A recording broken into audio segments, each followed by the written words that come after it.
बिस्मिल्लाहिर्रहमानिर्रहीम। अस्सलाम वालेकुम। एक्स रिपोर्टर में खुश आमदीद। मैं हूं आपका मेज़बान उमर याकूब और आप देख रहे हैं प्रोग्राम सादा लफ्ज़ों में। नाज़रीन, 11 अपोजिशन जमातों पर मुश्तमिल पीडीएम रोज़ाना की बुनियाद पर जलसे कर रहे हैं, तहरीकें चला रहे हैं और एहतजाज कर रहे हैं। एक तरफ तो उनका टारगेट लग रहा है कि हुकूमत को गिराना है, दूसरी जानिब वो अपनी तहरीकों में, अपने जलसों में, अपने एहतजाज में एक और चीज़ को टारगेट कर रहे हैं, वो है हमारी सिक्योरिटी एजेंसीज यानी पाक आर्मी। आखिर उनका मकसद क्या है, इस पर आज बात करेंगे। हमारे साथ मौजूद हैं रमीज़ खान, सीनियर जर्नलिस्ट हैं, पॉलिटिकल रिपोर्टर हैं। रमीज़, रोज़ाना आप देख रहे हैं, कभी कोई स्टेटमेंट आती है मुस्लिम लीग नवाज़ की तरफ से, मरियम नवाज़ की तरफ से, कभी बिलावल कोई बात करते हैं। आखिर पीडीएम का मकसद क्या है? पीडीएम के दो मकासद हैं। एक तो वो मकासद जो लोगों के सामने वो रखते हैं, जिसके ऊपर वो अपनी मूवमेंट बिल्ड करना चाहते हैं, वो ये है कि वोट को इज्जत दो, जो पीएमएलएन का एक नारा है। दूसरा ये है कि ये इसी से मिलता जुलता नारा, इसी का सबसेक्वेंट नारा वो ये है कि एक इलेक्टेड हुकूमत को इंस्टॉल किया जाए जो अपने फैसले अपनी मर्जी यानी कि अवाम की मर्जी से कर सके और उसको ये जो स्टेट अबव द स्टेट का जो प्रेशर है ये ना हो। ये है वो मकसद जो लोगों के सामने रखा जाता है। जो बिहाइंड द सीन मकसद है वो मुख्तलिफ है। वो एक तो मकसद सबको पता है कि वो क्या है, वो ये है कि जी जो केसेस हैं, जो पीएमएलएन और पीपल्स पार्टी के ऊपर केसेस हैं, इससे जान छुड़ाई जाए। क्योंकि अगर इससे जान नहीं छुड़ाते और उनको वाकई जेल में रहना पड़ता है, जो जेल में रहने के हकूक हैं वो पूरे करें, तो फिर शायद इनको इनकी पार्टी की बका बड़ी मुश्किल हो जाएगी। अभी आप ये ज़हन में रखें कि गोल घूमने वाली कुर्सी भी मिल गई, नरम गद्दा भी मिल गया, घर से खाना भी आ गया शहबाज शरीफ साहब के लिए, लेकिन ये फैसिलिटी वहां तक नहीं रही। ये फैसिलिटी आगे हमजा साहब के लिए भी आ गई है, क्योंकि शायद वो भी कुछ लोगों की नजर में कोई 17-80 साल के बाबा है जिसको सारे फैसिलिटी देनी चाहिए, वरना एक फॉर्मर चीफ मिनिस्टर के लिए इस किस्म की फैसिलिटी जो कि बीमार है एक्सटेंड हो जाना समझ आती है, लेकिन एक यंग आदमी के लिए जो कि किसी भी किस्म की मेडिकल कॉम्प्लिकेशन का शिकार नहीं है, उसको फॉर व्हाट गिवन रीजन ये फैसिलिटीज प्रोवाइड की गई थी। तो इससे आप ये बात समझें कि इनके लिए जेल वो जेल नहीं है जो आवाम के लिए जेल होती है। इनके लिए फिजिकल रिमांड वो रिमांड नहीं है जो आवाम के लिए होता है। इनके फिजिकल रिमांड में ये लोग 4 करोड़ की गाड़ी में प्रोटोकॉल के साथ आते हैं। आम आदमी 10 दिन के फिजिकल रिमांड के बाद वो एक हाथ में यूरिन का बैग पकड़ के लड़खड़ाता हुआ अदालत में आता है। ना कोर्ट्स इनके साथ उस तरह वो ट्रीट करती हैं, ना इनके साथ जेलें उस तरह सलूक किया जाता है जिस तरह पब्लिक के साथ वहां पे सलूक होता है। तो इस वक्त मसला ये है कि इनको जेल की 4 दीवारी के अंदर, जो कि बज़ाहिर 4 दीवारी है, उसके अंदर भी नहीं रहना। इनको बाहर घूमना है, इनको पाकिस्तान के बाहर घूमना है और इनको इसके अलावा अगले इलेक्शंस के लिए अपने लिए स्पेस बनानी है। और इसी स्पेस को बनाने के लिए और अभी अपने आप को इन केसेस से बाहर निकालने के लिए ये सारी का सारा प्रेशर बिल्ड किया जा रहा है। नहीं, कुछ समझ नहीं आ रहा ना। चलें, मुस्लिम लीग नून टारगेट करे इमरान खान को, मियां नवाज शरीफ साहब वापस लाने के लिए वो जो स्ट्रगल कर रहे हैं, जो कोशिशें कर रहे हैं, चलो समझ आती है। बिलावल जरदारी साहब को सेव करने के लिए स्टेटमेंट्स दे रहा है। बाजवा साहब को क्यों टारगेट किया जा रहा है? आर्मी का इसमें क्या किरदार है? आर्मी इनके साथ क्या गलत कर रही है? बहुत भले आदमी उमर देखें, सदर्न पंजाब का जो एक फ्रंट है जो खुशबू मुख्तियार साहब ने लीड किया था, उसको किसने तोड़ा और किसके साथ, किन के कहने पर वो पीटीआई के साथ आए? फिर किस तरह से ये सेनेट के इलेक्शंस के अंदर एक मेजॉरिटी वाली साइड एक माइनॉरिटी वाली साइड को हराना सकी, किस तरह से बलूचिस्तान हुकूमत पीपल्स पार्टी और पीटीआई ने मिलकर उल्टा दी।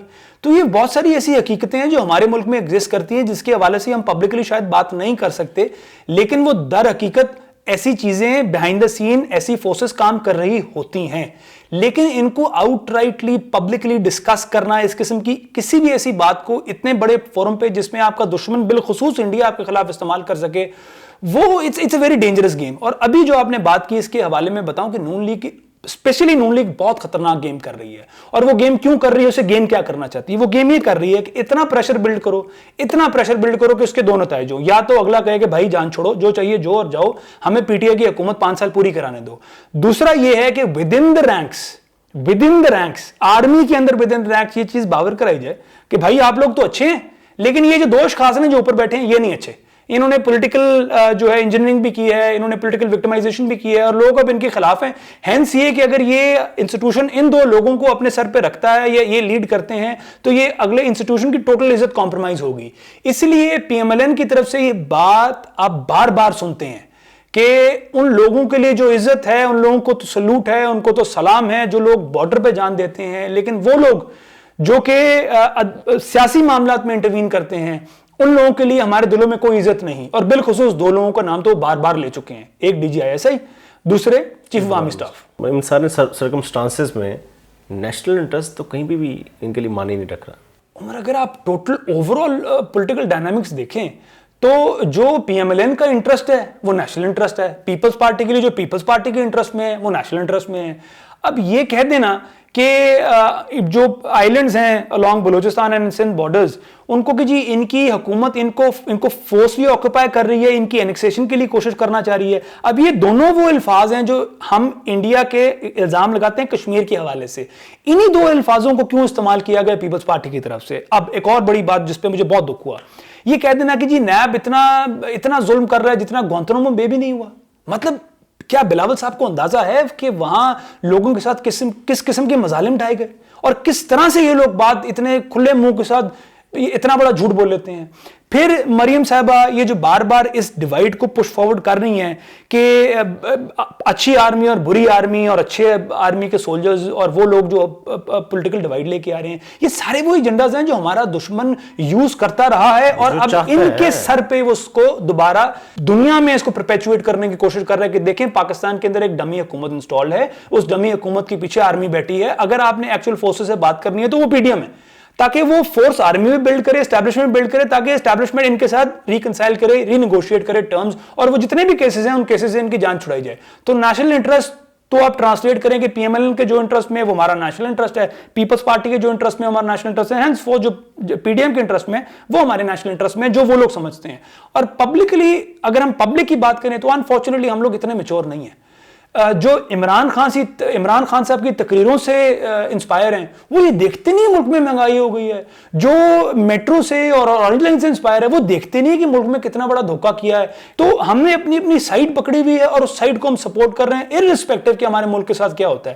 ورنہ ہونا تو یہ چاہیے تھا کہ جب قائد اعظم کی مزار پہ اتنی بے حرمتی ہوئی تو کم از کم 3 بڑے شہروں سے لاہور، کراچی، پنڈی، میرا خیال ہے پشاور اور کوئٹہ میں بھی کم از کم 5 جلسے نکلنے چاہیے تھے جو یہ کہتے کہ جو ہوا غلط ہوا ہے، irrespective of political divide یہ غلط ہوا ہے. ایسا نہیں ہونا چاہیے تھا. یہ بابا قوم کے مزار کے اوپر اتنی بے حرمتی نہیں ہونی چاہیے، کیونکہ بابا قوم کا دیکھیں وہاں پہ ان کی تدفین ہوئی ہے، وہاں پہ کوئی اس کے سمبولک ویلیو کے علاوہ اس جگہ کی کوئی ویلیو نہیں ہے. لیکن اگر آپ اس جگہ کو سمبولکلی بھی رسپیکٹ نہیں کرتے اور وہاں پہ جا کے آپ مریم نواز صاحبہ کو مادر ملت کا نعرہ لگوا دیتے ہیں مریم نواز صاحبہ کے لیے، تو یہ تو ہماری توہین ہے. PDM کے جلسے کے لیے مریم نواز صاحبہ جنہوں نے آج تک کوئی الیکشن نہیں لڑا وہ کوئٹہ میں ہوتی ہیں اتنا بڑا جلسہ رن کرنے کے لیے. اور نون لیگ کے ایکچوئل سٹال وارڈ جو کہ ہماری نظروں میں ایک بہت بڑا لیڈر ہے خواجہ سعد رفیق، ایک ڈمی انوگریشن کرتا ہے میٹرو ٹرین کی. یہ کیا مذاق ہے؟